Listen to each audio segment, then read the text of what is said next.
hoje, no nosso momento leitura, já estamos no capítulo 9 do livro Inteligência Espiritual no Mundo do Trabalho. E o título do capítulo 9 é Conceituando a Inteligência Espiritual.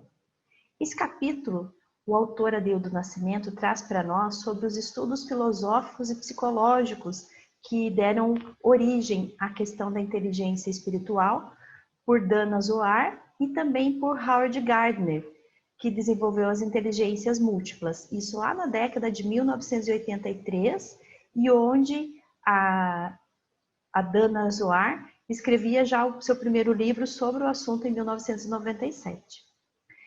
E a inteligência espiritual ela tem sido fonte de intensas discussões, principalmente no universo corporativo.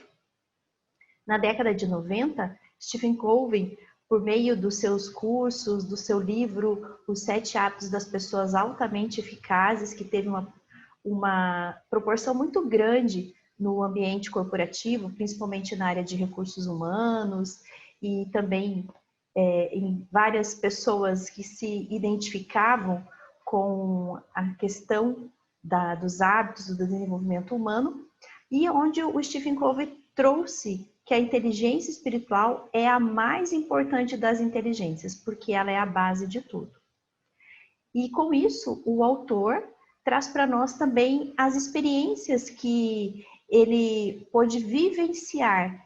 Ele já, como ele traz para nós nesse capítulo, desde pequeno ele já tinha a inteligência espiritual. E a jornada dele profissional permitiu que ele convivesse com outras pessoas nos seus ambientes e que ele foi desenvolvendo gente, recrutando, mentoreando.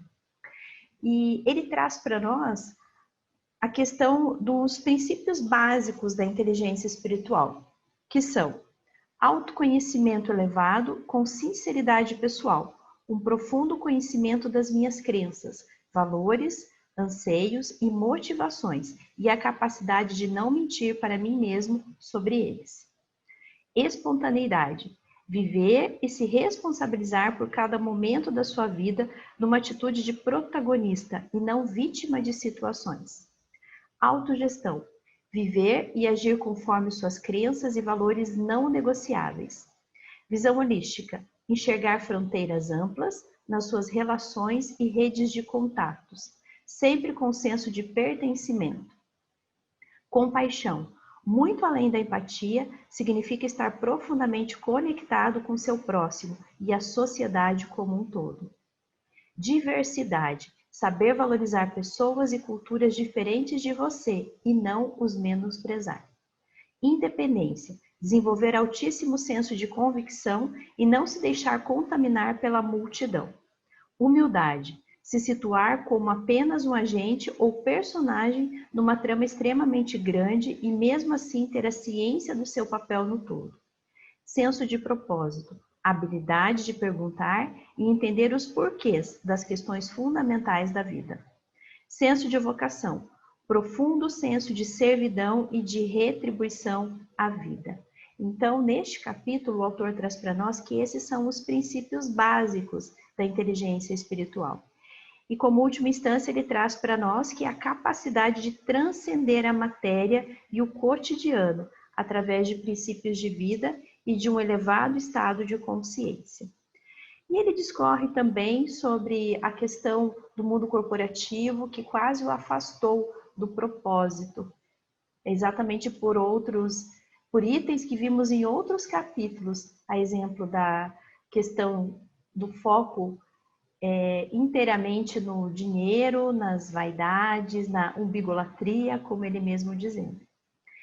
E para fecharmos esse capítulo, eu trago com as minhas palavras que eu entendo que a questão da inteligência espiritual está diretamente ligado ao nosso propósito, porque como o autor colocou para nós, a inteligência espiritual transcende, ela é muito além do que simplesmente o nosso cotidiano, mas é realmente nós termos uma visão ampla e principalmente que nos motive a seguir em frente. E ele finaliza esse capítulo trazendo a conclusão sobre a questão de perdas, que não há perdas em nenhuma das circunstâncias, principalmente quando se faz a análise, como ele trouxe aqui, mesmo acreditando em algo que no futuro se demonstre inexistente, o que vi, ouvi e vivi em todos esses anos de aprendizado com gente, é que só existem perdas do lado da descrença e até mesmo a morte pela crença. Vale mais uma vida inteira de descrença. Ou seja, é exatamente o prejuízo que nós teremos se nós acreditarmos a vida toda e se chegarmos lá e aquilo não for verdade. Sendo que o maior prejuízo seria se nós não acreditássemos e nos deparássemos com realmente a espiritualidade.